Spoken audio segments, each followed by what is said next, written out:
அனைத்துலக உயிரோடை தமிழ் ILC தமிழ் உயிரோடை தமிழில் அன்பர்களே, இலக்கின் சிந்தனை வாராந்த இலக்கு இணைய இதழில் பிரசுரிக்கப்படும் ஆசிரியர் தலையங்கம் அதனுடைய விளக்கத்தை உயிரோடை தமிழ் உறவுகளுக்கு எடுத்து வரும் நிகழ்ச்சியாக வாரந்தோறும் இடம்பெறுகின்றது இலக்கின் சிந்தனை. இந்த நிகழ்ச்சியில் எங்களோடு தமிழ் அறிஞர் மூத்த ஆய்வாளர் ஃபெட்டிமார் மாஸ்டர் அவர்களும் பொறியியல் ஆய்வாளர் அரசு அவர்களும் இணைந்து விளக்கத்தை தரும் நிகழ்ச்சியாக இந்த நிகழ்ச்சி இடம்பெறுகின்றது. இங்கே கலையத்தில் இருவரும் இணைந்திருக்கிறார்கள். வணக்கம் மாஸ்டர் அவர்களே. வணக்கம் தலாஞானி. வணக்கம் அருஸ். வணக்கம் அரசு அவர்களே. வணக்கம் தலாஞானி. வணக்கம் மாஸ்டர். இருவருக்கும் வணக்கத்தை தெரிவித்துக் கொண்டு மாஸ்டர் கூறுங்கள், இன்றைய ஆசிரியர் தலையங்கம் என்ன என்று? இன்றைய ஆசிரியர் தலையங்கம் உலக நடப்போடு சம்பந்தப்பட்டதான் அமைகிறது. ஈரான் மேலான இஸ்ரேல் அமெரிக்க கூட்டு தாக்குதலின் விளைவுகளை ஈழத்தமிழர் எவ்வாறு எதிர்கொள்வது என்கின்ற ஒரு சிந்தனை தேடலாகத்தான் இந்த ஆசிரியர் தலையங்கத்தை அமைக்கின்றோம். என்னன்னு சொன்னால், இந்த ஈரான் மேலான இஸ்ரேல் அமெரிக்க கூட்டு தாக்குதல் என்பது ஈழத்தமிழர்கள் மேல் 2009 ஸ்ரீலங்காவும் அதன் கூட்டு நாடுகளும் கையாண்ட அதே உத்திகளையே கையாளுகின்றன. அந்த உத்தியை வழங்கிக் கொள்வது அவசியம். முதலில் மக்களின் இறமையை பாதுகாக்கும் வலிமையை படைபலம் கொண்டு இன அழிப்பு போக்கிலான இனங்காணக்கூடிய அச்சத்தை உருவாக்கி ஒடுக்குவதுடன் அவருடைய தேசத்தின் உட்கட்டுமானங்களை இயன்றளவு அழித்து அவர்கள் மீண்டும் போராட்ட சக்தியாக கட்டமையாதவாறு செய்வது. அடுத்து, எந்த மக்களின் இறமையை ஒடுக்கினார்களோ அந்த மக்களிடையே அவர்களை தாங்கள் விடுவித்து விட்டதாக உலகுக்கு காட்டக்கூடிய முறையில் அவர்களிடையே இருந்தே தமக்கு முகவர்களாக விளங்கக்கூடியவர்களை இறமை உள்ள ஆட்சியாளர்களாக செயற்கையாக உருவாக்குவது. அந்த ஆட்சியில் மக்களின் இறமையை, தேசியத்தை ஒடுக்கி நாட்டின் மூலவளங்களையும் மனித வலுவையும் மக்களின் மூலதனங்களையும் தங்களின் உள்ளூர் முகவர்களும் தாங்களும் தங்களுடைய விருப்பப்படி பயன்படுத்துவது. இந்த ஒரு சட்டகம்தான் எடுத்து பார்த்தீங்கன்னா, இப்ப கிட்டத்தட்ட ஹமாஸிலும் இதே மாதிரியான ஒரு சட்டங்கள் தான் செயற்படுத்தப்பட்டது.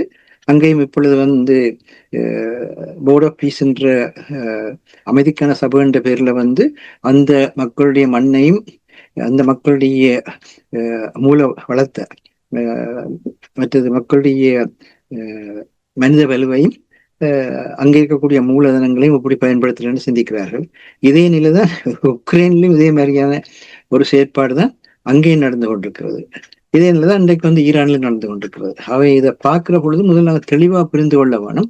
இவைகள் ஒன்றும் அதிசயமான ஒன்று அல்ல, முதலிருந்தே செயற்பட்டு கொண்டிருக்கின்ற ஒன்று. இதை தெளிவா விளங்கி கொண்ட நிலையில் தான் நாங்கள் இந்த பிரச்சனைகளை அணுக வேண்டும். யாருமே உண்மைய, நீதிய, நேர்மைய, சமாதானத்தை, பாதுகாப்ப அருளுகிற தெய்வங்களாக இந்த அரசியல்வாதிகளும் இல்லை, எந்த நாடுகளுடைய தலைமைகளும் கூட இல்லை.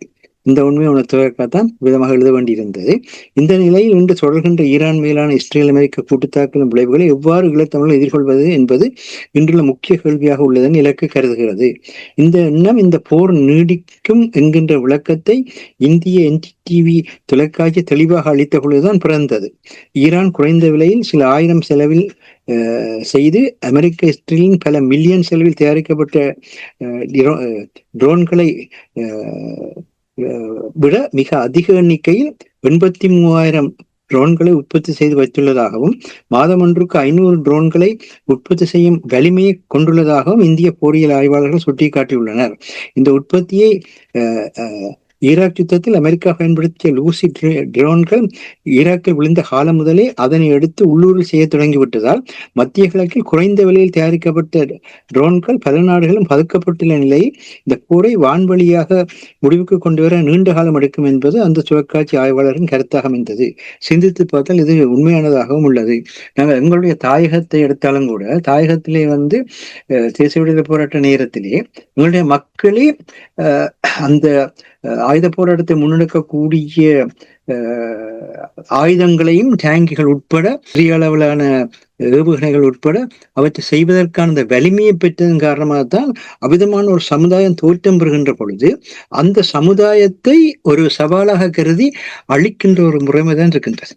இப்படி நடந்து கொண்டிருக்கிற பிரச்சனை இதுதான். ஆனால் என்ன பிரச்சனைன்னு சொன்னால், மத்திய கிழக்கு மிகப்பெரிய நாடு, அந்த மிகப்பெரிய நாடாக இருக்கிற சூழலில் எங்கு எவ்விடத்தில் என்னது இருக்கிறது உடனடியாக அறிந்து கொள்ள முடியுமா என்பது கேள்வியாக இருக்கின்றது.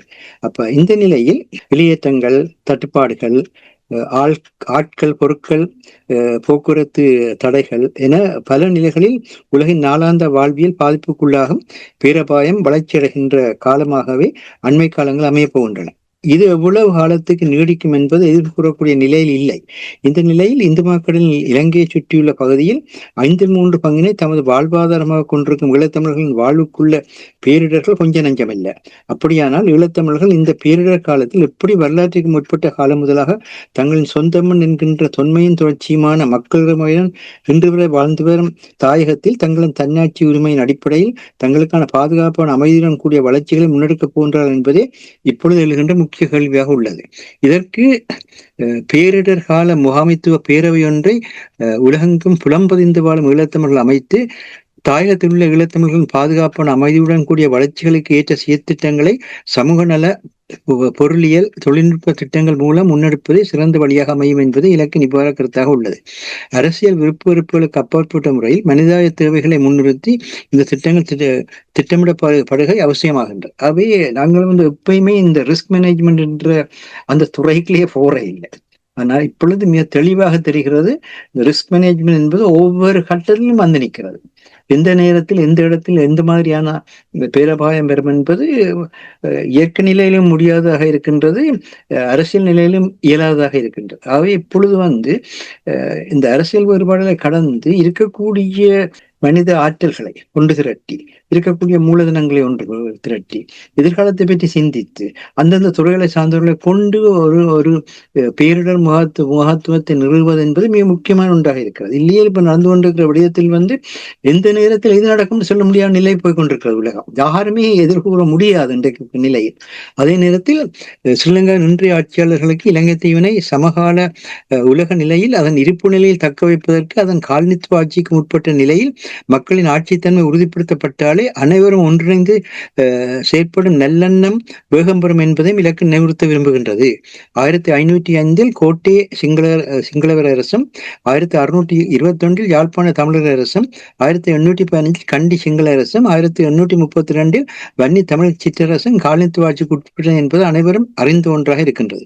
காலனித்துவத்தில் இருந்து அரசுகளின் மக்கள் தாம் விடுதலை பெறுவதற்காகத்தான் போராடினார்கள் என்பதும் வரலாறு. இதனை உறுதி செய்த வரலாற்று நிகழ்வாகத்தான் கண்டி ரட்டசபாவ, கோட்டை ரட்டசபாவ, ஜப்பானிய ரட்டசபாவ என சிங்களத்திலேயே 3 தேசிய இனத்தன்மையான வாழ்வும் பிரித்தானிய காலனித்துவத்திடம் இருந்து அந்தந்த மக்களை சென்றடைய வேண்டும் என 1920 நடப்பதில் கோரிக்கை எழுப்பி கண்டி ரட்டசபாவை நடைமுறைப்படுத்தி காட்டிய SWRD பண்டாரநாயக்க கண்டி கரையோர சிங்களவர் இணைப்பு ஏற்பட்டதும் அக்கோரிக்கையை கைவிட்டு தன்னல அரசியலை முன்னெடுத்தார் என்பது வரலாறு. சிங்கள இடதுசாரி தலைமைகளும் ஈழத்தமிழர்களின் தன்னாட்சி உரிமை ஏற்று அறிக்கைகள் விட்டதும் வரலாறு. ஆகவே தன்னாட்சியுடன் கூடிய கூட்டாட்சிக்கு உரியவர்கள் ஈழத்தமிழர்கள் என்பதற்கு இவற்றை விட வரலாற்று ஆதாரங்கள் வேறு தேவையில்லை. இந்த 3வது உலகப் போர் நோக்கி இன்றைய காலகட்டத்திலும் தங்களுக்கான பாதுகாப்பான அமைதியுடன் கூடிய வளர்ச்சிகளை முன்னெடுக்க இயலாத நிலை ஈழத்தமிழர்களுக்கு இருக்கின்றது. இதனை காலனித்துவத்தின் விளைவுகளை மாற்றுவதை தங்களின் லட்சியமாக கொண்ட தேசிய மக்கள் சக்தி மாற்றியமைத்து விளைவுகளை மாற்றுவதை தங்களின் லட்சியமாக கொண்ட தேசிய மக்கள் சக்தி மாற்றியமைத்து ஈழத்தமிழ் நிலம் அவர்களின் தாயகம் என்பதை ஏற்று இன்றைய காலத்துக்கு ஏற்ற முறையில் அரசியல் வேறுபாடுகளை கடந்து இடைக்கால தீர்வாக தன்னாட்சியுடன் கூடிய கூட்டாட்சியை தேசிய மக்கள் சக்தி புதிய அரசியலமைப்பு மூலம் ஈழத்தமிழுக்கு உறுதி செய்வதன் மூலமே நாட்டின் தேசிய இனங்களான சிங்களவர் தமிழரிடையிலும் குடிகளான இலங்கை முஸ்லிம் இலங்கை மலையக தமிழரிடையிலும் இன நல்லிணக்கம் ஏற்பட்டு ட்ரம்பின் லேண்டாக இலங்கை தீவு மாறாது தடுக்கப்படலாம் என்பதையும் இலக்கு எடுத்துரைக்க விரும்புகின்றது. இந்த ட்ரம்பின் லேண்ட் என்ற சுற்று இப்பொழுது கார்டியன் பத்திரிகையில் மற்ற ஆங்கில பத்திரிகையை நேரடியாக பயன்படுத்துகிறார்கள். ட்ரம்ப் தனக்கான நிலத்தை இந்த உலகத்திலே உருவாக்கி கொண்டிருக்கின்றார் என்ற கருத்துப்பட கூறுகின்றார்கள். அந்த ட்ரம்பின் லேண்டாக இலங்கை மாறுமா மாறாதா என்பதும் சொல்லிவிட முடியாது. என்னன்னு சொன்னால் இப்பொழுது இலங்கையினுடைய பொருளாதார கடல் எல்லைக்குள் தாக்கி அளிக்கப்பட்ட ஈரானிய கப்பல் கடைசியாக கிடைக்கிற தகவலின்படி இந்திய கடற்படையினால் அவர்களுக்கு கிடைத்த இவர்கள் விடுத்த அவசர வேண்டுகோளை ஏற்று அவர்கள் வழிநடத்தி கொண்டிருக்கின்ற பொழுது தாக்கப்பட்டிருக்கிறது. அப்படி என்றால் இது இன்னொரு சிக்கலை உருவாக்குகிறது. ஒரு அவசர கோரிக்கை விடுத்து இன்னொரு நாடு அந்த கப்பலை வழிநடத்தி கொண்டிருந்த நேரத்தில் தாக்கப்பட்டதாக இன்று மாலை வருகின்ற சில நம்பகமான செய்திகள் தெரிவிக்கின்றன. அப்படி என்றால் எங்கிருந்து தாக்கப்பட்டது, எப்படி தாக்கப்பட்டது, என்ன நடக்கிறது என்றெல்லாம் மிகவும் சிக்கலான நிலையாக மாறிக்கொண்டிருக்கின்றது. இப்படியான இந்த நேரத்திலே மக்கள் நல்லிணக்கத்தோடு செயற்படுறதா இருந்தால் காலனித்துவத்துக்கு முதல் எவ்வாறாக எந்தெந்த மக்களுக்கு எந்தெந்த நிலம் சொந்தமாக இருந்ததோ அந்த தன்மையில் நீங்கள் வாழுங்கள், கூட்டுமொத்தமாக இலங்கையினுடைய பாதுகாப்பை எல்லோருமா சேர்ந்து கொண்டிடுங்கள், எங்களோடு வர்த்தக ரீதியாக இலங்கையின் குடிகளாக விளங்கி கொண்டிருக்கிற முஸ்லிம் மக்களாக இருந்தாலும் சரி, அல்லது தொழில் ரீதியாக இலங்கையின் குடிகளாக விளங்கி கொண்டிருக்கிற மலையக மக்களாக இருந்தாலும் சரி, அவர்களுக்கான அரசியல் உரிமைகள் உறுதிப்படுத்தக்கூடிய ஒரு அரசியலமைப்பை மிகப்படுத்துவதன் மூலம்தான் எல்லோருக்கும் அந்த நல்லிணக்க எண்ணம் ஏற்பட்டு இந்த காலத்தை கடக்கிறதுக்கான வலிமை பெறும். இது ஒரு இடைக்கால தீர்வாகத்தான் சொல்கின்றோம். அதே நேரத்தில் நீண்ட காலத்திலே அந்தந்த மக்களுடைய பிரச்சனைகளுக்கான தீர்வுகள் என்பது இருக்கின்றது. ஈழத்தை பொறுத்த மட்டிலே அது எப்பயோ 1976 ஆண்டு மே மாதம் 14 வட்டுக்கோட்டை தீர்மானம் வெளிப்பட்டதெல்லாம் வரலாற்று உண்மைகள். ஆனால் அவை நீண்ட கால நிச்சயமாக இருக்கின்ற அதே நேரத்தில் இந்த தப்பி பிழைக்கும் உத்தியாக இப்படியான செயற்பாடுகளும் இடம்பெற வேண்டியிருக்கின்றது. ஈழத்தமிழர்களுக்கு தன்னாட்சி கூடிய கூட்டாட்சி என்று வலியுறுத்தும் தமிழ் தேசிய மக்கள் பேரவையினர் இதற்கான அனைத்துலக ஏற்புடைமையை திம்பு பேச்சுவார்த்தை தருகின்றது என்பதை பிப்ரவரி 15 தீர்மானத்தால் உறுதி செய்து இதனை இன்றைக்குள்ள தாயக சூழல் அடைவதற்கான பொதுச்சபை ஒன்றை நிறுவியுள்ளனர். அதேவேளை இந்த தன்னாட்சியுடன் கூடிய கூட்டாட்சி என்பது தமிழர்களின் 1976 ஆண்டு மே மாதம் 14 வட்டுக்கோட்டை தீர்மானம் 1977 மக்களாணையை பெற்று ஈழத்தமிழ் அரசியல் கொள்கையாக உறுதியாகி 31 ஆண்டுகால நடைமுறை அரசின் மூலம் தங்களுடைய பாதுகாப்பான அமைதியான ஆட்சியையும் வளர்ச்சியும் ஏற்படுத்திய அரசியல் பரிமாணத்தை மாற்றும் இயல்பற்றது என்பதை உறுதி செய்யும் வகையில் அமைந்த பிப்ரவரி 14 ஈழத்தமிழர் உரிமைகள் பெருமன்ற தீர்மானமும் இவ்விடத்தில் முக்கியத்துவம் பெறுகின்றது. இதை மேலும் செம்மைப்படுத்துவதற்கான எண்ணங்களை கருத்துக்களை மார்ச் 15 வரை பகிருமாறும் அந்த அமைப்பு கோரியுள்ளது. ரெண்டும் ஒன்றொன்று நோக்கத்தில் ஈழத்தமிழரின் பாதுகாப்பான அமைதி வாழ்வையும் வளர்ச்சிகளையுமே கோருகின்றன. ஒன்று, உள்ளக தன்னாட்சி அடிப்படையில் தன்னாட்சியுடன் கூடிய கூட்டாட்சியை பெற முயற்சி புதிது விளக்கங்கள் நிறைய தேவையாக இருக்கின்றது. மற்றது வெளியக தன்னாட்சி உரிமையையும் இழக்காத வகையில் செயற்பாடுகளை அமைக்க முயற்சிக்கிறது. இதனை எப்படி இன்றைய நடைமுறை அரசில் செய்வது என்பதற்கு நிறைய விளக்கங்கள் தேவையாக இருக்கின்றது. ரெண்டிலுமே விவாதத்தின் மூலம் விளக்கங்கள் வளர்க்கப்பட வேண்டியதாக உள்ளன. இதற்கான உரையாடல்களை இருதரப்பினர் உருவாக்கி ஆரோக்கியமான கருத்து பரிமாறல் மூலம் ஈழத்தமிழரின் வாழ்வை வளம்பெற வைக்க வேண்டும் என்பதை இலக்கு மீளவும் வலியுறுத்துகின்றது என்பதுதான் இந்த வாரத்துக்கான ஆசிரிய தலையங்கமாக இருக்கின்றது. ஜனநாயக ஆட்சி கூடாக செல்லுகின்ற பொழுது ஒவ்வொருவரும் தாங்கள் விரும்பின மாதிரி மக்களுடைய இயல்பு நிலையையும் மக்களுடைய இருப்பு நிலையையும் பாதிக்காதவாறு செயற்படுகின்ற ஒரு நிலை இருக்கின்றது. ஆகவே ஒவ்வொருவரும் வெளிப்படுத்துகின்ற செயல் திட்டங்கள், ஒவ்வொருவரும் வெளிப்படுத்துகின்ற கோரிக்கைகளில் இருக்கக்கூடிய தன்மைகளை ஒரு புறத்தில் விவாதத்துக்குள்ளாக்கி அவற்றை செம்மைப்படுத்துகின்ற அதே நேரத்தில் அவரவர் அந்தந்த திசையில் இயங்கி அவற்றை முழுமை செய்து அதன் பலனை மக்களுக்கு கிடைக்கக்கூடிய முறையிலே நடந்து கொள்ள வேண்டிய தேவையும் இருக்கின்றது. அதை விடுத்து விதண்டாவாதங்களும் தனிநபர் மோதல்களுமாக அரசியலை வளைத்து செல்வோமாக இருந்தால் இன்றைய காலகட்டத்தில் மிகச் சிக்கலான நிலைகளை எல்லாம் சந்திக்க வேண்டி வரும்.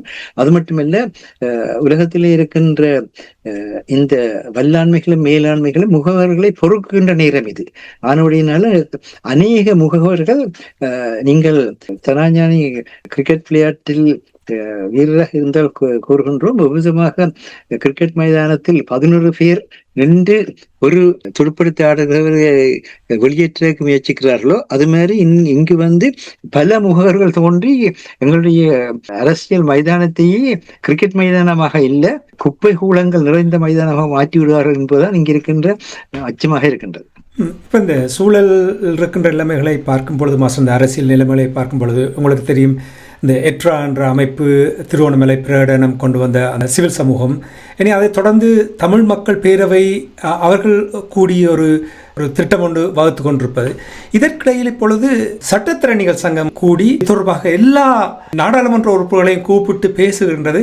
இதனுடைய பின்னணியில் எவ்வாறு நீங்கள் பார்க்கிறீர்கள்? நடக்கின்ற இந்த சூழலில் இப்பொழுது இருக்கின்ற நிலைமைகளில் எவ்வாறு நீங்கள் பார்க்கிறீர்கள்? அதாவது இன்றைக்கு இருக்கின்ற சூழலில் எல்லா வல்லாண்மை நாடுகளும் படுகடன் பிரச்சனையில் சிக்கியிருக்கின்றன. எல்லா நாளும் அமெரிக்காவாக இருந்தாலும் சரி, பிரித்தானியாவாக இருந்தாலும் சரி, பிரிட்டனாக பிரான்ஸாக இருந்தாலும் சரி, ஜெர்மனியாக இருந்தாலும் சரி, எல்லா நாடுகளுமே படுகடன் பிரச்சனைக்குள் நிற்கின்றன.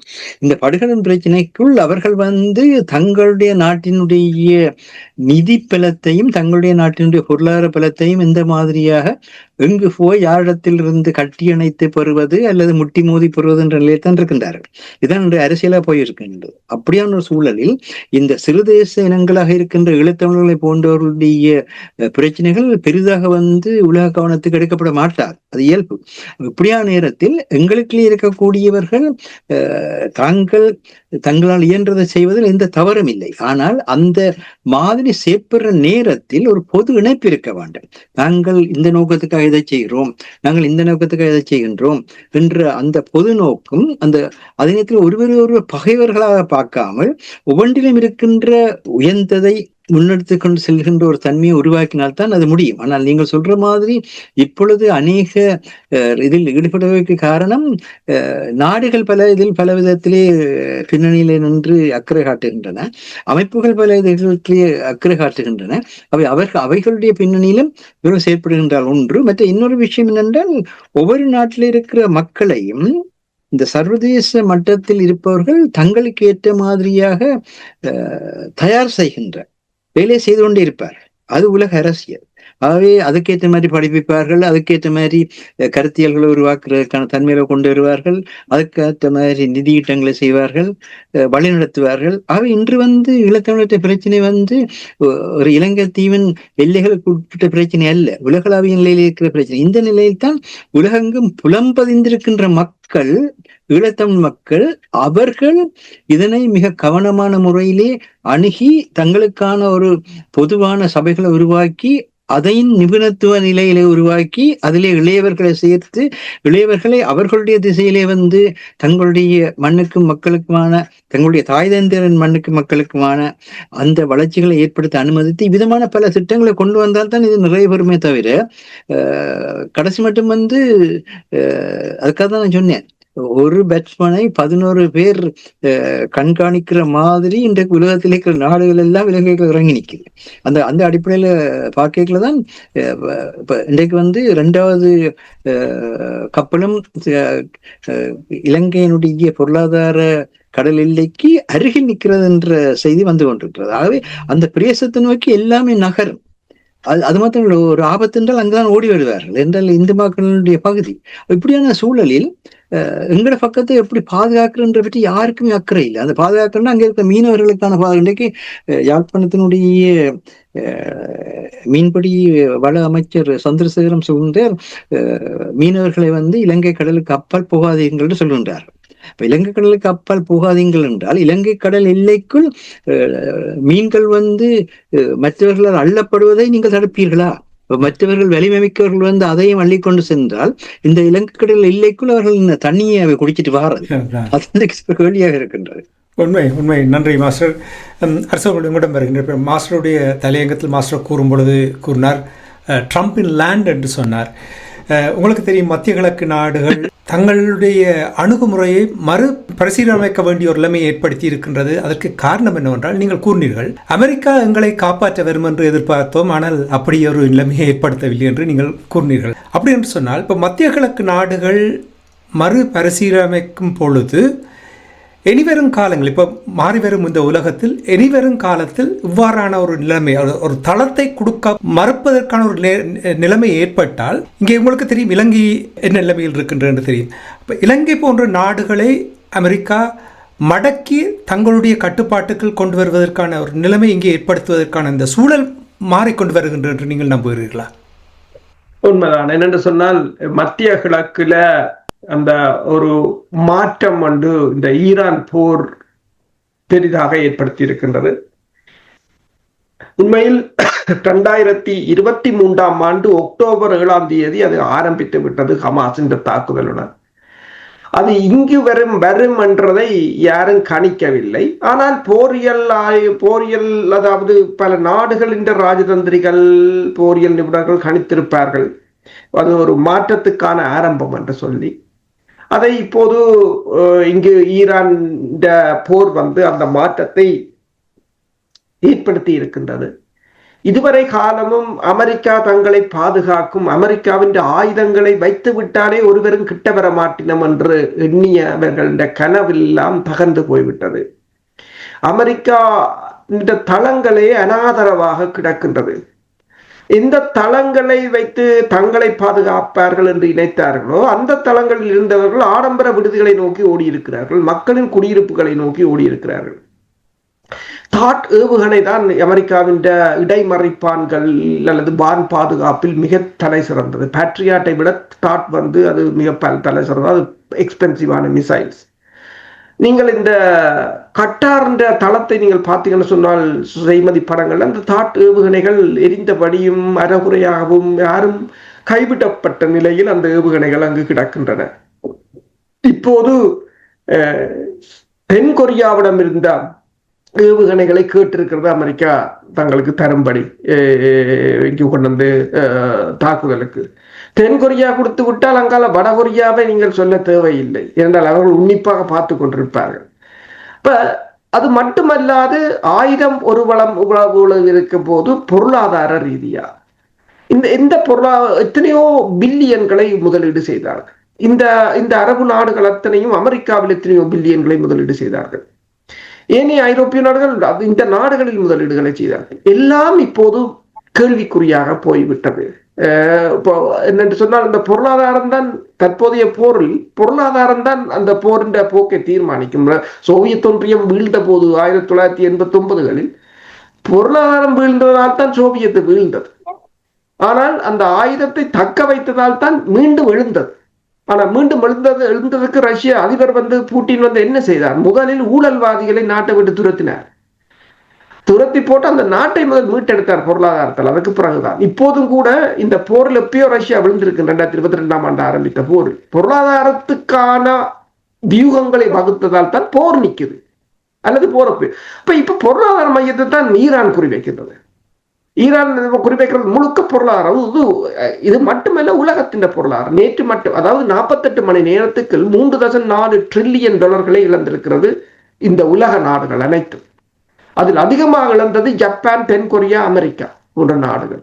சீனாவும் இந்தியாவும், சீனா 300 பில்லியன், இந்தியா 250 பில்லியனை இழந்திருக்கின்றது. ஒரு இந்தியா கிட்டத்தட்ட 4.6 மில்லியன் பேரல்களை இந்த ஹார்முஸ் ஜலசந்தியூடாக இறக்குமதி செய்கிறது. ஒரு பேரலுக்கு $10 ஏறினாலே இந்தியா பொருளாதாரத்துல 15 பில்லியன் துண்டு விழும் தொகையாக இருக்கும். ஏற்கனவே உங்களுக்கு தெரியும் பொருளாதாரங்கள் எல்லாம் ஈடாடி போய்த்தான் நிற்கின்றது. இப்ப எங்கே அடித்தால் வலிக்கும் என்றதை ஈரான் பார்த்து செய்கின்றது. ஆனால் அது வந்து இந்த இதுவரை காலமும் இவர்கள் கட்டி வளர்த்தது. இப்ப இனி வரும் காலங்களில் நீங்கள் யோசித்து பாருங்கள், இந்த பெட்ரியாட் ஏவுகணைகளை யாரும் வாங்குவாங்களா? இப்ப என்ன பிரச்சனை என்று சொன்னால் அது இருந்து கொண்டுதான் இல்லாமல் ஒன்றுதான். அப்ப அந்த இதுவரை காலமும் கட்டி வளர்த்த மாயை உடைக்கப்படுகிறது முதலாவது. அப்ப இதுக்கு பிறகு இந்த அமெரிக்காவுடன் அவர்கள் நட்பை பேணுவார்கள், அதுக்கு பிறகு உறவுகள் பேணப்படும். ஆனால் முன்னைய நம்பிக்கைகளை கட்டியெழுப்ப முடியாது. கிட்டத்தட்ட 70 வருடங்களாக கட்டியெழுப்பிய அந்த நம்பிக்கை 4 நாளில் தகர்ந்து போய்விட்டது. என்றால் 5வது கடற்படை, 5th fleet என்று சொல்றது அது ஒரு பிரஸ்டீஜ் என்று சொல்லுவாங்க. அமெரிக்கா அந்த 5வது கடற்படை என்றால் எல்லாரும் நடுங்குவாங்க. அந்த கடற்படை வெறிச்சோடி போய் கிடக்காங்க, ஒருத்தன் கூடி கிடையாது. அந்த ஆரம் இடக்கிட அங்கே ஒரு ட்ரோன் போய் விழுகுது. இப்ப இது யாரும் உலகம் எதிர்பார்க்காத ஒன்று. உங்களுக்கு தெரியும் ஏன் இலங்கை கடற்பரப்பில் வைத்து அந்த கப்பலை நிராயுதபாணியாக நின்ற கப்பலை டோப்பிட்டோ கொண்டு வெடிக்க வைத்து கொஞ்ச நேரத்துக்கு மூழ்கடிச்சு 150 பேரை கொல்ல வேண்டிய அந்த வேகரம் ஏன் வந்த என்று சொன்னால் அவ்வளவுக்கு அவங்க டெஸ்பரேட்டா போயிட்டார்கள். இந்த போரை அவர்கள் அவ்வளவுக்கு யோசிக்கல. ஈரான் சொன்னது பிராந்திய போராக மாறும் என்று அவர்கள் யோசிக்கவில்லை. இவர்கள் நெடுக இப்படித்தான் சொல்லுவார்கள், பிராந்திய போராக மாறும், அது மாறும், இது மாறும் என்று சொல்லுவார்கள் என்றுதான் யோசித்தார்கள் வழிய அவர்கள் யோசிக்கவில்லை இது அவர்கள் ஆல்ரெடி திட்டத்தை வகுத்து விட்டார்கள் என்று சொல்லி. அப்ப அந்த திட்டத்தின்படிதான் போர் போய்கொண்டிருக்கின்றது. ஆனால் களமுனைகள் எப்போதும் மாறலாம். இப்போது அடுத்தது தரை தாக்குதல் தொடர்பாக யோசிக்கிறார்கள். வடகொரியாவு கூட இப்போது கேட்டிருக்கிறது, தங்களிடம் கேட்டால் தாங்கள் ஆயுதம் எவ்வளவும் தருவதற்கு தயாராக இருக்கிறோம் என்று. ரஷ்யாவின் நாடாளுமன்ற பேச்சாளர் கூறியிருக்கின்றார், இதுவரையிலும் ஈரான் எங்களிடம் ஆயுதத்தை கேட்கவே இல்லை என்று சொல்லி. என்ன நடக்கிறது என்று ஒருவருக்குமே தெரியாதான். ட்ரம்பே குழம்பி போயிருக்கிற ஒரு தருணமாகத்தான் இதை பார்க்கலாம். ஆனால் அவர் கூறுகிறார், we are the best in the world, it's just getting started என்று சொல்லுகிறாரு. பொறுத்திருந்து பார்ப்போம் என்ன நடக்க போன்றார் சொல்லி. டொனால்ட் ட்ரம்பின் லேண்ட் என்று நீங்கள் கூறும்பொழுது நான் அரசர்களிடம் கேட்டது போல் மத்திய கிழக்கு நாடுகளில் இந்த போர் முடிந்த பின்பு ஒரு மாற்றம் வரப்போன்றது. இதனால் இலங்கை ஒரு பிடிக்கில் வருவதற்கான வாய்ப்புகள் இருக்கின்றது.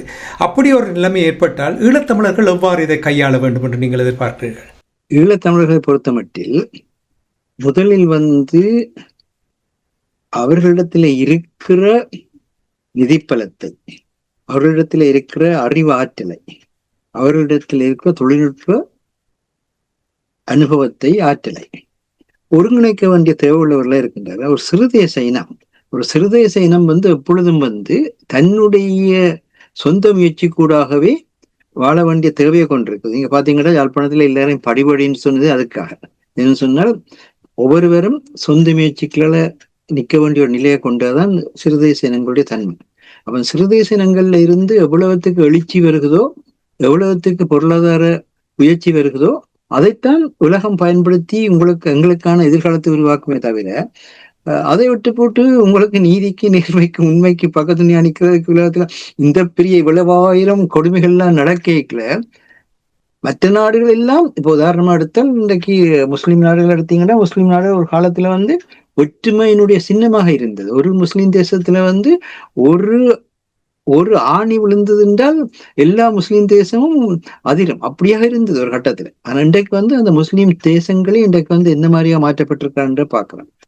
இதே மாதிரி தான் ஈழத்தமிழினத்தை இன்றைக்கு இருக்கிற பிரச்சனை என்னென்றால், உங்களுக்கு பின்னால நிற்கிறவர்கள் உங்களை மாற்றிக்கொண்டிருக்கின்ற முதல்ல மறந்துடாதீங்க. ஒருவருக்கும் இதை முதல்ல உணர வேண்டியது அனுரகுமார திசாநாயக்க. என்ன சொன்னால், அனுரகுமார திசாநாயக்க ஒரு இடசாரி தன்மை கூடாக இன்றைக்கு வலசாரித்துவத்தை ஏற்றுக்கொண்டு பயணிக்கிற ஒரு தன்மையில் இருக்கிறேன். அது அவருடைய அரசியலுக்கு தேவையான ஒன்றாகவும் இருக்கிறது. ஆனா உங்களுக்கு தெரியும் என்ன பிரச்சனை என்று. அதுக்காக தான் நான் இன்றைக்கு இந்த விடயத்துல ஈழத்தமிழற்ற இடம் என்றால் என்னென்று கேட்டால் உங்களுக்கு வரலாறு சொல்லுது. காலனித்துவம் ஏற்படைக்கல என்னென்ன அரசுகள் இருந்ததோ அதுதான் அவர்களுடைய அரசு. காலனித்துவம் ஏற்படைக்கல யாழ்ப்பாண அரசு இருந்தது, வன்னி அரசு இருந்தது, அதே மாதிரி கோட்டை அரசு இருந்தது, கண்டி அரசு இருந்தது. அப்ப நீங்கள் ஆரம்பத்துல பண்டாரநாயக்க ஒரு நல்ல ஒரு இடதுசாரி பட்டதாரி மாணவனாக வரைக்குல நல்லபடியும் பேசினார். அந்தந்த மக்கள் தங்களுடைய உரிமைக்காக போராடினார்கள். ஆனவர்களால கண்டி இரட்ட சபாவை, கோட்டை இரட்ட சபா, யாப்பாணி இரட்ட சபான்னு சொன்னார். ஆனா அதுல எங்கட தமிழர் ஏற்காத விட்ட பிரச்சனை எல்லாம் இருக்கு. அதெல்லாம் நாங்கள் இப்ப பேச வேற இல்லை. ஆனா அவரை பொறுத்த மட்டும் பிறகு கண்டி சிங்களவரும் கருவூர சிங்களவரும் உண்டாகி மக்களை நீக்க கூடின உடனே தமிழருக்கு மேல ஏறி கொண்டு ஒரு ஜோதியாரையோடைய அவற்றை இடதுசாரித்தன்மையில அதோட பறந்துச்சு. அதே மாதிரிதான் என்ன புரியுறா கொள்ளினடி செல்வா, கடைசியா வாசுவன் நாணயக்கார ஆறு எடுத்தீங்கன்னாலும் எல்லா இடதுசாரிகள் கதையும் அப்படித்தான் முடிஞ்சுச்சு. ஆனா எல்லாரும் தன்னாட்சியை பற்றி பேசினாக்கள். ஆனா இன்றைக்கு உங்களுக்கு ஒரு கடைசி சந்தர்ப்பம் வந்திருக்குது. காலனித்துவத்தால உலகம் போடுற பாட்டை பார்க்கிறோம். இப்படியே புதிய காலனித்துவங்களை உருவாக்கி கொண்டிருக்கிறார்கள்.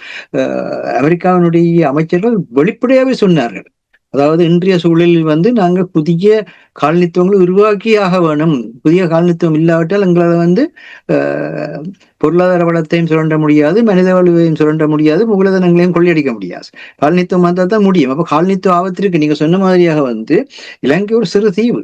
இப்ப ட்ரம்ப் லேண்டினுடைய மிக பிரதானமான அணுகுமுறை என்னன்னா, உலகத்துல இருக்கிற இந்த கடற்கரைக்கு பக்கத்துல தீவுகளை எல்லாம் தனதாக மாற்றுவது. எனக்கு கடற்கரைக்கு பக்கத்துல தீவுகளை தனதாக மாற்றிட்டால் எதிர்காலத்துல கடலை கட்டுப்படுத்துறது என்பது இலகுவாக இருக்கும். அதோட இந்த தீவுகள்ல மூல வளங்களும் கூடுதலா இருக்குது, அது பயன்படுத்தப்படாத நிலையில இருக்குது. இந்த இடத்துல நீங்க சொல்லுமா போல ட்ரம்ப் லேண்ட் ஒன்று அவர் மனசுல எதை தன்னுடைய லேண்ட் நினைக்கிறாரோ அடுத்த நாள் காலையில அவர் அன்றைக்கு ஈராக் விஷயத்துல சொன்னார், நாங்கள் ஈராக்குக்குள்ள எதை வேண்டும் என்றாலும் எங்க வேண்டும் என்றாலும் செய்வோம். எப்படி ஒரு அரசியல் தலைவர் உலக அரசியல் வரலாற்றிலேயே சொன்னது கிடையாது. நாங்கள் எங்க வேண்டும் என்றாலும் எதை வேண்டும் என்றாலும் செய்வோம். அப்ப அவருடைய மனநிலை ஆகவும் இப்ப அரசு கூறியதான் உண்மை. அதாவது இவர்கள் எல்லாம் ஒரு மன வெறிச்சோட்டத்துக்குள்ள போய் என்ன பேசுறோம், எதை செய்யறோம், எதிர்காலம் எப்படி இருக்கிறோம் எல்லாம் பார்க்காமல் எப்படி ஒரு உளவியல் சிக்கலடைந்த ஒரு மனிதன் எப்படி வாழ்வானோ அப்படி வாழ்றாரு. ஒரு காலத்துல இவர்கள் எல்லாம் ஒரு 21ஆம் நூற்றாண்டினுடைய பைத்தியார கும்பல் என்று சொல்லி வரலாறு சொல்ல போகுது. ஏனென்றால் அவர்களுக்கு ஒரு பிரயோசனம் இல்லை. இன்றைக்கு இங்க நடந்து கொண்டிருக்க எந்த ஒரு விதத்தாலும் அமெரிக்காவினுடைய அந்த பெரும் புகழ்ன்றதை போய்கொண்டிருக்கே தவிர ஒரு விஷயத்திலும் அமெரிக்காவை நிலைநிறுத்த முடியவில்லை. அதே மாதிரிதான் இப்ப இவர்கள் எதிர்பார்த்து நின்றால் இந்த ஆயுத வலிமையை கொண்டு எதையும் செய்யலாம். ஆனால் இந்த மக்கள் மனது வைத்தால் தாங்களே ஆயுதங்களை உருவாக்குவார்கள், தாங்களே தங்களுக்கான முறைமைகளை தோற்றிப்பார் என்ற உதாரணமாக தான் சண்டை நடந்து கொண்டிருப்பது.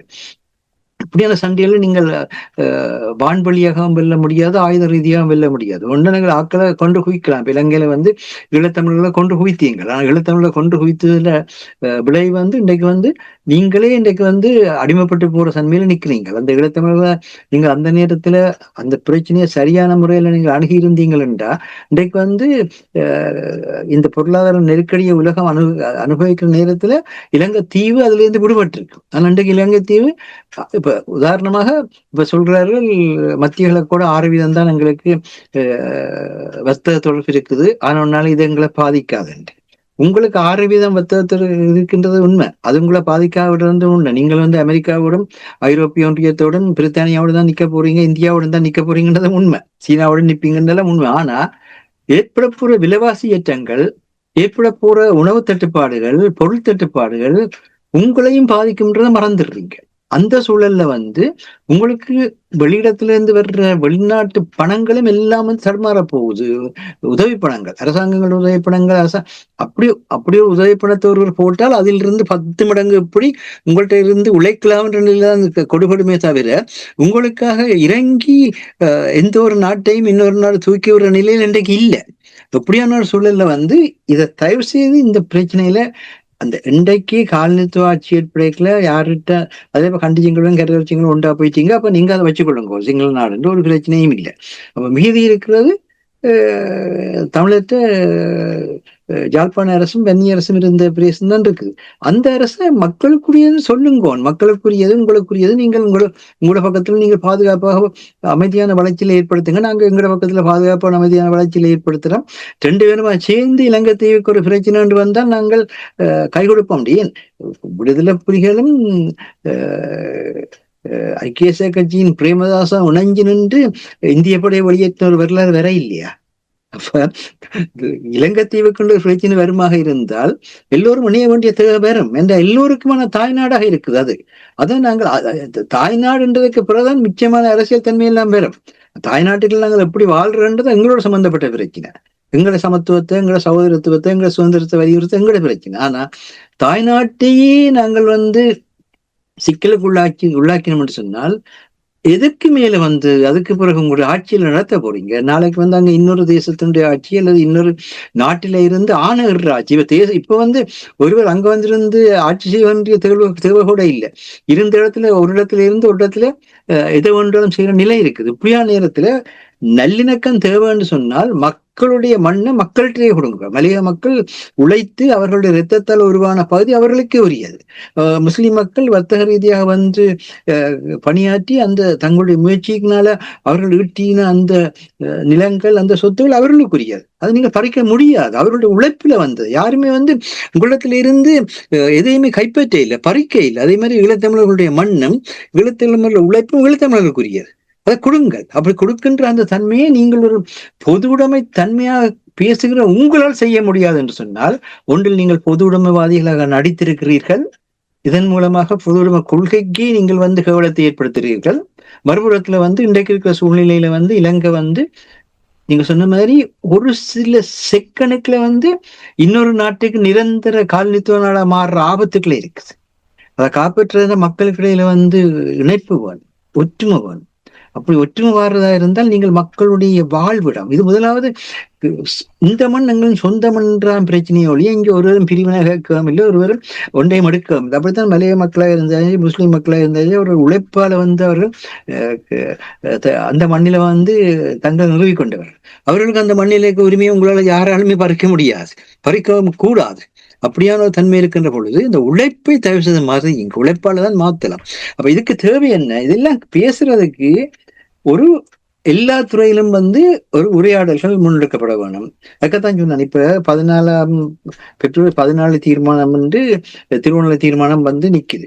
பிப்ரவரி 15 தீர்மானம் நல்லூர் தீர்மானம் நிக்குது. இந்த 2 தீர்மானங்களும் தமிழ் மக்களுடைய பாதுகாப்பான அமைதியான வளர்ச்சியை மையமாக கொண்டுதான் எல்லாருக்கும் தெரியும். ஆனா அப்படி சொல்லிக்கொண்டு நீங்கள் உங்களுக்கு நான் சரியா நீ சரியா அங்க புள்ளியா இங்க புள்ளியாண்டு அடிபட்டு கொண்டு நிக்க போறீங்களே தவிர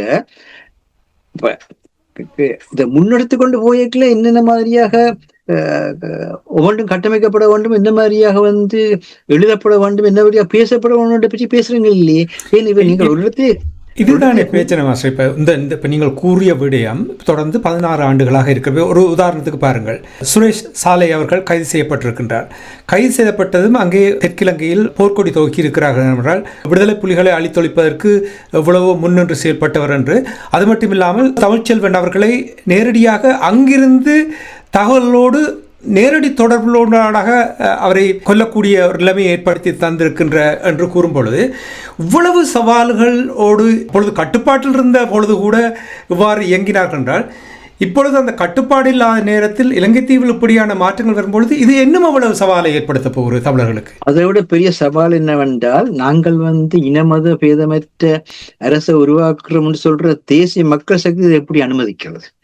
மிகப்பெரிய சவால். சரி, அவர்கள் தான் உங்களுக்கு தெரியும், அவர் என்ன செய்தார்கள் எப்படி செய்தார்கள் எல்லாம் தெரியும், அது எல்லாருக்கும் தெரிஞ்ச விஷயம். ஓகே, நீங்க சொல்றீங்க நாங்கள் இந்த நாட்டுல இனி இன மத பிரச்சனைகள் வர்றதுக்கு இடமளிக்க மாட்டோம்னு சொல்றீங்களா இல்ல. ஆனால் இப்படி பேசுறவர்களை பற்றி நீங்க என்ன நடவடிக்கை எடுக்கிறீங்க? அது பொதுமக்கள் பாதுகாப்பு சட்டத்துக்களை எப்படி பாதிக்கப்படுவதை பற்றி ஏன் நீங்கள் நடவடிக்கை எடுக்கிறீங்க? எல்லாத்தையும் நீங்கள் அங்க பிரச்சனைக்கு இங்க பிரச்சனைகள் தொட்டு காட்டுறீங்களே தவிர உங்களால் கூட ஒன்றை சட்ட ரீதியாக சட்டத்துக்கு முன் எல்லாரும் சமம் நடவடிக்கை எடுக்க முடியாத நிலையில இருக்கிறீங்க. ஆக ஊழல் விஷயத்திலையும் இந்த பொருள் தடுப்பு விஷயத்திலும் நீங்கள் பல முன்னேற்றங்களை செய்யறீங்க, உண்மைதான், இல்லைன்னு சொல்ல இல்லை. ஆனால் அதுகள் கூட நீங்கள் எல்லா நிலையிலும் சட்டத்தின் முன் சமம் என்றதையும் சட்டத்துக்கு முன்னால சமமான தண்டனை வழங்கப்படும் என்றதையும் நீங்கள் கொண்டு வந்தீங்கன்னு தான் அதுகள் கூட நீங்க எதிர்பார்க்கிற மாதிரி வருமே தவிர, நாளைக்கு அதுக்கு அரசியல் தலைவர்கள் யார் யாரெல்லாம் நீங்கள் பிடிச்சி வச்சிருக்கிற ஆக்களே நாளைக்கு உங்களை பிடிச்சி உள்ளுக்குள் தூக்கி போட போறாங்களோ தெரியாது. அந்த எப்பயும் குற்றவாளி நாட்டாளர் ஒரு இடமா தான் மாறுது. அதால உங்களாலையும் செய்ய முடியாம இருக்கு. அப்படின்னா நீங்க என்ன செய்ய வேண்டும்? யார் மக்களோ மக்களிடத்துல போங்க, மக்கள் அணைங்க, மக்கள் என்ற சொல்லுக்குள்ள வாங்க. அந்த மக்கள் என்ற சொல்லுக்குள்ள வர நான் இப்ப உங்களை வீட்டை வர்றதுன்றா முதல்ல உங்களை வீட்டை நான் மதிக்க வேணும். கதவை தட்டி உள்ளுக்கு வர வேணும். கதவை இடிச்சு கொண்டும் வரையிலாது, கதவை புடுங்கி கொண்டும் வரையிலாது. நீங்கள் கதவை இடிச்சு கொண்டு வாரீங்க, புடுங்கி கொண்டு வாரீங்கள். ஆனா நாங்கள் உங்களை சமத்துவமா பேச வாரம் என்றால் என்ன எதை சொல்றோம் என்றால், இந்த பழைய புராணம் வேண்டாம் என்றுதான் உங்களுக்கு புதிய மாற்றம் என்று சொன்னீங்க. புதிய மாற்றத்தை எப்படி கொண்டு வர போறீங்க? இதெல்லாம் நடக்குதுன்னு சொன்னால் இதில் பற்றிய உடனுக்குடன் இதுக்கான சட்ட ரீதியான பாதுகாப்பு உங்களால் ஏன் வழங்க முடியாமல் இருக்கிறது? அதுக்கான காரணம் என்ன? நீங்கள் இன்னும் மக்களே கிட்ட வர பயப்படுறீங்க. சாதாரண மக்களே கிட்ட வர பயப்பட்டு யார் சமூகத்துல பணத்தாலையும் இந்த மாதிரியான குறுக்கு வழிகளாலையும் வல்லமை படைத்தவர்களாக இருக்கிறார்களோ அவர்களையும் அரவணைத்து கொண்டு அல்லது அவர்களை கண்டும் காணாமலும் போகணும் என்ற நிலையில் இருக்கின்றீர்கள். அப்படியான உங்களால் ஒரு புதிய மாற்றத்தை கொண்டு வர முடியாது. புதிய மாற்றத்தை கொண்டு வருவதா இருந்தால் எல்லாவற்றையுமே நீங்கள் சரியான முறையில் செய்ய வேண்டும். இப்ப தேசிய விடுதலை போராட்டம் தோற்றம் பெற்ற பொழுது தேசிய விடுதலை போராட்டத்திலே பங்கெடுத்தவர்கள் அப்பொழுது இருந்த அரசியல் கட்சிகளுடன், தமிழ் அரசியல் கட்சிகளுடன் மிக நெருங்கிய உறவு நிலை கொண்டிருந்தவர்கள் தான், இல்லை என்று சொல்லவில்லை. ஆனால் அந்த உறவுகளை கடந்துதான் தேசிய விடுதலை போராட்டத்தை முன்னெடுக்க ஒரு தன்மை வந்த என்பது எல்லாருக்கும் தெரியும். ஆகவே இப்பொழுது தேசிய மக்கள் சக்தி அதுக்கான பதிலை சொல்ல வேண்டும். நீங்கள் விசாரணையை கொண்டு போகிறீர்கள், நல்ல விஷயம். அதுக்காக மற்றவர்கள் கலந்திருக்கிறார்கள் என்றால் அவர்களை நீங்களே பாதுகாப்பு பொதுசன பாதுகாப்பு சட்டத்துக்குள்ளே நீங்கள் எதிராக நடக்கிறீர்கள் உங்களால் சொல்ல முடியாமல் இருக்கிறது. காரணம் என்ன? இதுதான் மிக முக்கியமான விடயமா இருக்கிறது. அவர்கள் செய்வார்கள் என்பது தெரியும் என்ற இந்த பெரிய 21ஆம் நூற்றாண்டின் மிகப்பெரிய இனப்படுகொலையை, மிகப்பெரிய இன அழிப்பை செய்தவர்கள் தான் அவர்கள். அவர்கள் இன அழிப்பினுடைய கோர முகங்கள். அந்த கோர முகங்களுக்குள்ள நீங்கள் கொஞ்சம் இளையவர்கள முறையில தள்ளியாவது நின்றீர்கள் நீங்க சொல்வதாக இருந்தால், நீங்கள் பங்கு பெற்றக்கூடிய அறிகுறிகளும் இருக்கிறது. ஆனா எல்லாரும் இல்லை, சிலர் பங்கு பெற்ற நிலையும் இருக்கிறது, இல்லாண்டு இல்லை, சரியா? ஆனா அப்படியான நிலையில நீங்கள் இனியாவது அந்த கோரமுகங்களை விட்டு நீங்கள் மக்கள் முகங்களோட சேரமாட்டீர்களா? அப்படி சேராவிட்டால் பிரச்சனை. அது மாத்திரம் இல்ல, எங்களுக்குள் ஒரு கருத்தை கூறி கருத்தை வளர்ப்பதற்கு பதிலாக ஒரு தீர்மானம் வந்தது 10 குழுக்கள் உருவாகும். ஒரு தீர்மானம் வரும், 10 குழுக்கள் உருவாகும். அந்த 10 குழுக்களும் 10 தீர்மானம் போட்டு 100 குழுக்கள் வரும். ஸ்ரீலங்கா அரசாங்கம் விசிலடிச்சு கொண்டிருக்கும். என்று நாங்க செய்ய வேண்டியதை நீங்களே செய்யறீங்க. ஏன் இந்த பல இதுக்குள்ள போறீங்க? ஏன் பல? அது மாத்திரம் இல்லை, கல்வியில உங்களுக்கு ஒருமித்த பயணம் இல்லை, ஊடகத்துல ஒருமித்த பயணம் இல்லை. கல்வியிலும் ஊடகத்திலும் ஒருமித்த பயணம் இல்லாவிட்டால் எப்படி நீங்கள் கருத்துருவாக்கத்தை செய்ய போறீங்க? எப்படி கருத்துருவாக்கத்தை செய்ய போறீங்க? ஆனா ஒன்றை ஏற்றுக்கொள்ள வேணும், எவரும் எதையும் சான்றாதாரத்துடன் விவாதிப்பதற்கான அந்த கருத்து சுதந்திரம் அனுமதிக்கப்பட்டே ஆக வேண்டும். அது அனுமதிக்கப்பட இல்லை என்று சொன்னால், இன்றைக்கு அமெரிக்காவில் இவ்வளவு சிக்கல்கள் இருந்தாலும் அமெரிக்காவில் ஒரு மூலையில் என்றாலும் சரி ட்ரம்ப் செய்யறது பிள்ளை என்ற கருத்து ஒழித்து கொண்டுதான் இருக்கிறது, சொல்லிக்கொண்டுதான் இருக்கு. இஸ்ரேலில் கூட இஸ்ரேலினுடைய பழைய இராணுவ நிபுணர்கள் கூட இஸ்ரேல் அரசாங்கம் இன்றைக்கு செய்யறது பிள்ளை என்று ஈரான்கிட்ட மன்னிப்பு கேட்ட வீடியோக்கள் கூட வெளிவந்திருக்கு. அங்கு கூட அந்த தன்மை தான் தேவை. எங்கேயும் உண்மைக்கு நீங்கள் சாட்சி சொல்ற தன்மையை நீங்கள் உருவாக்காவிட்டால் அது நடக்காது. ஒரு காலம் கருத்து முதல்ல நீங்கள் பகமையா மாற்றாதீங்க. இப்ப என்ன பிரச்சனைன்னு சொன்னா, இன்னும் ஒரு கொஞ்ச காலம் போக இப்பயே வந்துட்டுது, கிட்டத்தட்ட வர்ற சமூகத்துல இருக்கிற இந்த பிணக்களை தீர்க்கிறதுலயே ஒரு 280-300 ஆண்டு வேணும். மற்ற பிரச்சனையை போக தேவையில்லை. 230-380 இப்ப எல்லாருமே ஒரு அணியில நின்று நீங்கள் பல அணியில நிற்கிறீங்கள், ஒரு கொள்கையில நின்ற நீங்க 100 கொள்கையில நிற்கிறீங்க. உங்களையெல்லாம் திருப்பி கொண்டு சேர்க்கின்றது நடவாத காரியம் என்று இளம் தமிழர்கள் அதிலிருந்து வெளியேறி எங்கேயோ சென்று கொண்டிருக்கின்றார்கள் என்பதுதான் உண்மை. அவர்கள் திசை தெரியாத பறவைகளாக வாழறிந்த பட்டங்களாக பறந்து கொண்டிருக்கிறார்கள். அவர்களை வலை வீசி பிடிப்பது தேசிய மக்கள் சக்திக்கு பெரிய விடயம் அல்ல என்று அவர்கள் என்ன மக்கள் போராட்டங்களை நடத்தியவர்கள், சிங்கள மக்கள் சார்பான போராட்டங்களை நடத்தியவர்கள். அவர்கள் தெரியும் எந்த இடத்துல என்ன மாதிரியாக யாரு எப்படி லவக்கண்டு அப்பலாம் இதான் நடந்து கொண்டிருக்கிறது. நாளைக்கு தேர்தல் முடிவுகள் வரைக்கும் மாத்திரம் தலையில கையை வச்சுக்கொண்டு நிக்காதீங்க, தேசியம் போயிட்டு நின்னாதீங்க. ஒன்று நடக்குது, தேர்தல் முடிவுகளை வச்சுக்கொண்டு நிச்சய முடியாது. தேர்தலை நோக்கிய பயணத்தினால் இதுவும் தங்கி இருக்கிறது. இவற்றையெல்லாம் நாங்கள் திருப்பி திருப்பி சொல்றதே காரணம் என்னென்றால், உங்களுக்கு திருப்பி சொன்னாலும் இந்த செவிப்புலன் இழந்தவர்களுடைய நிலையில் நீங்கள் இருக்கின்றீர்களுடைய ஒருவருமே காது கொடுத்து நாங்கள் ஒரு திறந்த முறையில ஒரு இடத்துல கூடி உரையாடுவோம், திறந்த முறையில கருத்தரங்களை வைப்போம், திறந்த முறையில மாநாடுகளை வைப்போம் யாராவது சொல்றீங்களா? ஒன்றுமே கிடையாது. அது ஏதோ இது பாக்கெட்ல ஒரு இளம் பிள்ளைய எடுத்து பார்ப்பான். இப்ப ஒரு இன்றைக்கு பிரித்தானியால இருக்கிற ஒரு 18 வயசுல இருந்து 25 வயசுக்கு இடையில இருக்கிற ஒரு ஆண் அல்லது பெண் ஈழத்தமிழ் வாரிசுகளாக வந்தவர்கள் எடுத்தீங்களா, அவர்கள் இதை பார்த்துட்டு என்ன சொல்றாரு தெரியுமா? நீங்களும் உங்களோட அரசியல் மட்டும் சொல்கிறார், இவ்வளவுதான் சொல்லுறாரு, திரும்பி பார்க்கறதே இல்லை. அப்படியா நிலை கொண்டிருக்கிறது. நாங்க சொல்றோம்ன்றக்கா உங்களுக்கு யாரையுமே குறை சொல்லவில்லை. அந்த நிலை கொண்டிருக்கிறது. ஏழுமெண்டா இங்க இருக்கிற மொத்த ஈழத்தமிழர்களுடைய இளையவர்களுடைய எண்ணிக்கை எவ்வளவு பேர் நேரடியான பங்களிப்புல இருக்கின்றார்கள் என்று ஒரு சிந்திச்சு பாருங்க. நாமல் ராஜபக்சனுடைய வருகை பல இளையவர்கள் தங்களுடைய விருப்பத்துக்கு ஏற்ற மாதிரியாக செயற்பட்டு இணைந்த தன்மையெல்லாம் பார்க்கலாம். அதுக்கு என்னண்டா, அங்க ஒரு செயற்திட்டத்தை உருவாக்கினா தான் அந்த இணைப்பு வரும். செயற்திட்டம் இல்லாமல் நானானியா விளையாட்டு காட்டி கொண்டிருந்தா பிரச்சனை. அதே மாதிரி ஊடகத்திலையும் நீங்க ஊடகத்தை ஒருமைப்படுத்தி ஒரு பொது ஊடகத்துல ஒரு பொது ஊடகமா மாற்றி போட்டு ஒருவரும் ஒரு சில மனத்தியாளங்களுக்கு நீங்கள் நிகழ்ச்சியில வேலை செய்து கொண்டு போவீங்களா இருந்தால் எவ்வளவு திறமான முறையில கொண்டு போகலாம். மனித பலம் எவ்வளவு கூடும், பொருளாதாரம் எவ்வளவு கூடும். அதை விட்டு போட்டு எத்தனை இந்த என்ன சோசியல் மீடியாக்கள் உருவாக்க போறீங்க, எத்தனை சோசியல் மீடியாக்களை நினைக்கிறேன். இப்ப தமிழர்கிட்ட இருக்கிற புலம்பெயர் தமிழர் எண்ணிக்கையை விட சோசியல் மீடியாக்கள் எண்ணிக்கை கூட. நன்றி மாஸ்டர். ராஜபக்ஷாக்கள் குடும்ப அரசியல் நடத்தலாம் என்றால் ஏன் எங்களுடைய தமிழ் அமைப்புகள் குடும்ப அரசியல் நடத்தக்கூடாது? அவர்களுக்கும் அந்த உரிமை இருக்கிறது தானே. அதை நாங்கள் அவர்களிடம் விட்டு விடுவோம். நன்றி மாஸ்டர். நாங்கள் அரசோகளை நிகழ்ச்சி என்று கொண்டு வர போகின்றோம். கதைத்த விடயங்கள் எல்லாவற்றையும் சேர்த்து பார்க்கும் பொழுது, இந்த உலக அரசியலுடைய நிலைமைகளை பார்க்கும் பொழுது, தமிழ் மக்கள் பலவீனப்பட்டிருக்கிறார்கள் என்று நீங்கள் நம்புகிறீர்களா? ஒரு இக்கட்டான நிலைமையில் இப்பொழுது தமிழர்கள் இருக்கிறார்கள் என்று நம்புகிறீர்களா? தமிழ் மக்களை பொறுத்தவரையில் உண்மையில்தான் அவர்களுக்கு என்னென்று சொன்னால் ஒரு உறுதியான தலைமை பீடம் இல்லை.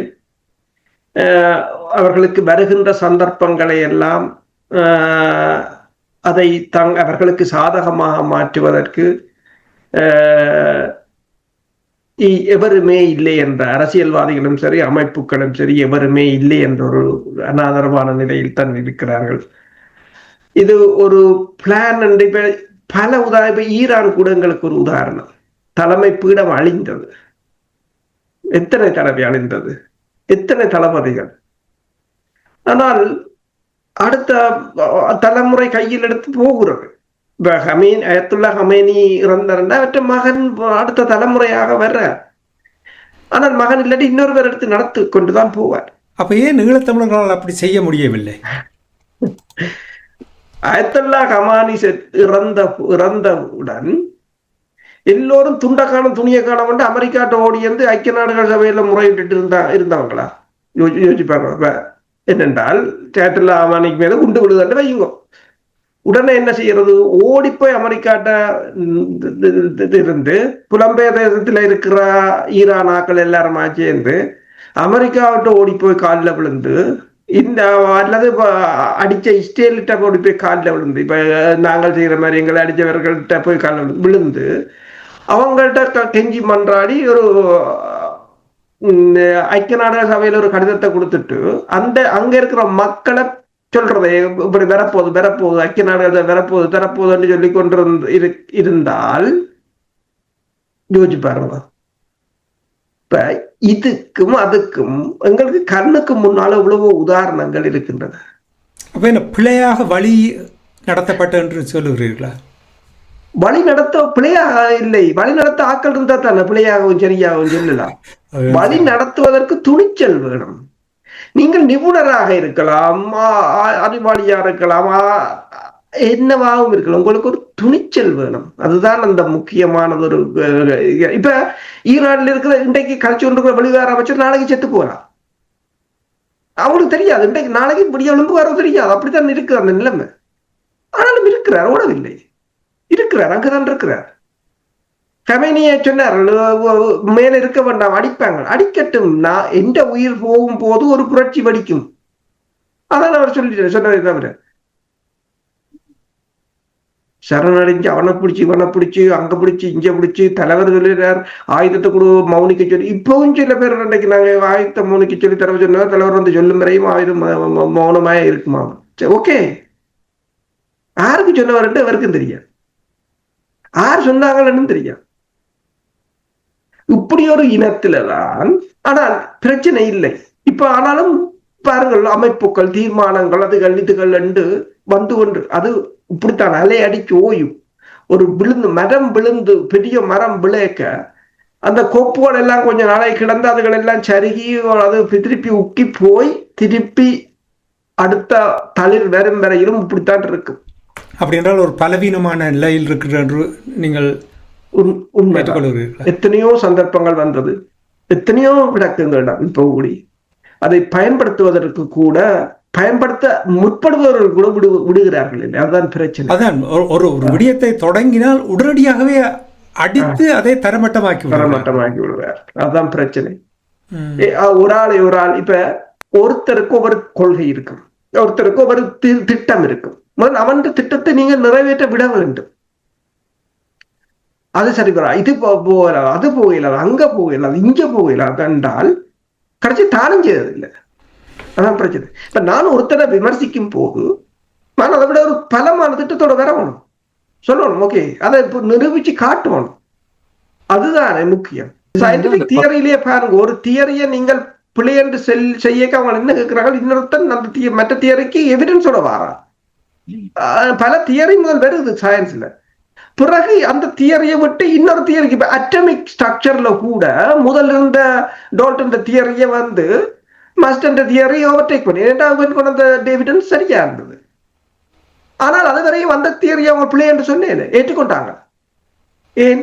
எவிடன்ஸ் இல்ல. அப்ப அது ஓகே. இது என்னண்டா, உங்கள்ட்ட ஒன்றும் இல்லாம மற்றவன் எதிர்க்கிறீங்க. என்னண்டா, இயற்கைக்கு மாறாகவே நீங்கள் தலைகளாய்க்கிறீங்கள் என்றால் என்னது சொல்றது? உண்மைதான் மாஸ்டர், ஏதோ கூற வந்தீர்கள் போல் இருக்கிறது.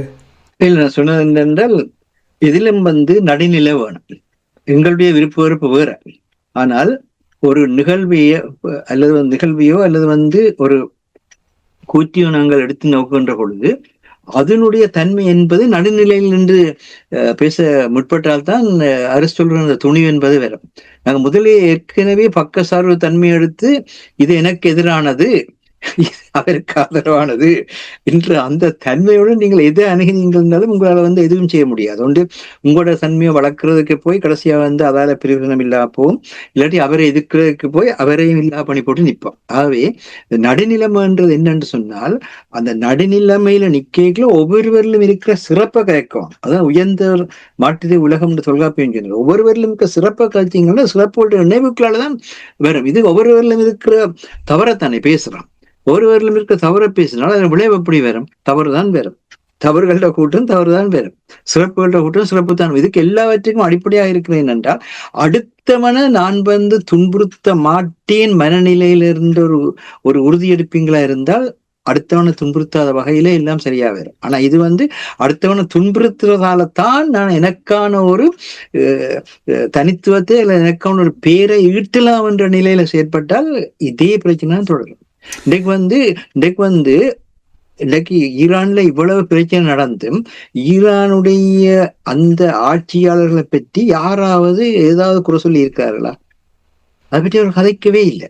அந்த நிலையிலிருந்து அடுத்த நிலைக்கு போறார்கள். அந்த நிலையிலிருந்து அடுத்த நிலைக்கு போறோம். இது என்னன்னா, நாங்கள் நேற்றையை பற்றி கதைச்சு கொண்டு புலம்பிக் கொண்டு நேற்றைகளே கிடப்போம். இல்லாட்டி வந்து நாளைய பற்றி கதைச்சு கொண்டு கனவு கண்டு கொண்டு நிற்போம். நிகழ்காலம் மற்றவர்களால அப்படியே ஆக்கிரமிப்புக்குள்ளாய் கொண்டு போகிறது. இந்த நிலை மாற வேணும். நாங்கள் இதை யாரையும் குறை சொல்றதுக்காக சொல்லல. எவ்வளவு மாற்றங்கள் வருகிறது, இல்லாண்டு இல்லை. ஆனால் அந்த மாற்றங்கள் வேகப்படுறதா இருந்தா தயவு செய்து உரையாடல். அந்த உரையாடலை வந்து மாற்று கருத்துக்களை பகைமையாக பார்க்காதீர்கள். மாற்று கருத்துக்கள் இருந்தால் அது உங்களுக்கு அதனால மேலும் பலனளிக்கும் ஏற்றுக்கொள்ளுங்கள். இல்லாட்டி அதை அப்படியே விடுங்க, பிரச்சனை இல்லை. கருத்தாக இருக்கட்டும். கருத்துகளை உங்களோட அடிக்காது. நீங்க அணுகிற முறையில அது பிரச்சனை வருது. அப்படின்னால இதுக்கு பலம்புறதிய ஊடகம் வேணும். எல்லாம் பேசி களைச்சி போனோம். ஆனா இதை பற்றி பேசாமல் இப்ப நாங்கள் இப்ப இருக்கிற சூழ்நிலையில இப்ப இருக்கிற சூழ்நிலையில வந்து அரசு ஏற்கனவே கூறிய விடயம், அதாவது வந்து மூன்றாம் உலகப்போர் தொடங்கி நடந்து கொண்டிருக்கின்றதை மறந்துடாதீர்கள். இனி ஒரு மூன்றாம் உலகப்போர் வரப்போறது இல்லை. இதனுடைய விரிவாக்கம் தான் போய்கொண்டிருக்குமே தவிர அது மூன்றாம் உலகப்போர் என்ற நிலையிலிருந்து முற்றும் முடிந்த உலகப்போர் நிலைக்கு உலகத்தை முடிச்சு விடுவதும் தெரியாது. அப்படியான நிலையில போய்கொண்டிருக்கிறது. நன்றி. உங்களுடைய அந்த சிந்தனையோடு எங்களுடைய இனம் சரியான பாதையை கண்டுபிடிப்பதற்கு மனசுத்தியோடு இதய சுத்தியோடு செயல்பட வேண்டும் என்று கேட்டுக்கொண்டு இன்றைய இலக்கின் சிந்தனை நிகழ்ச்சியை நாங்கள் இத்தோடு கொண்டு வருவோம். நிகழ்ச்சியில் பங்கெடுத்த தமிழறிஞர் மூத்தாய்வாளர் ஃபட்டிமா மாஸ்டர் அவர்களுக்கும் பொறியியல் ஆய்வாளர் அரசு அவர்களுக்கும் நன்றி கூறி தனாஞானி இந்த நிகழ்ச்சியை நிறைவு கொண்டு வருகின்றேன். நன்றி, வணக்கம் மாஸ்டர்களே. நன்றி, வணக்கம் அரசு அவர்களே. நன்றி, வணக்கம். எமது பார்வையாளர்களுக்கு வணக்கம். மக்களின் குரலாய் ஓங்கி ஒலிக்கும் இலக்கு மின்னிதழ் மற்றும் உயிரோடை தமிழ் வானொலி ஆகிய இவ்விரு ஊடகங்களும் உங்களைப் போன்ற எமது நேயர்கள் நண்பர்களின் ஆதரவிலேயே இயங்கி வருகின்றன. மிக குறைந்த வளங்களுடன் பல இடர்கள் மற்றும் தடைகளை தாண்டி பயணிக்கும் எமது ஊடகங்களின் பணிகள் மேலும் வளர உங்களால் முடிந்த நிதியுதவியை வழங்கி இன்னும் காத்திரமான செயற்பாடுகளை முன்னெடுக்க உதவுமாறு மிகவும் பணிவன்புடன் வேண்டி நிற்கின்றோம். உங்கள் பங்களிப்பு உங்களின் உரிமை குரலாய் ஓங்கி ஒலிக்கும். நன்றி.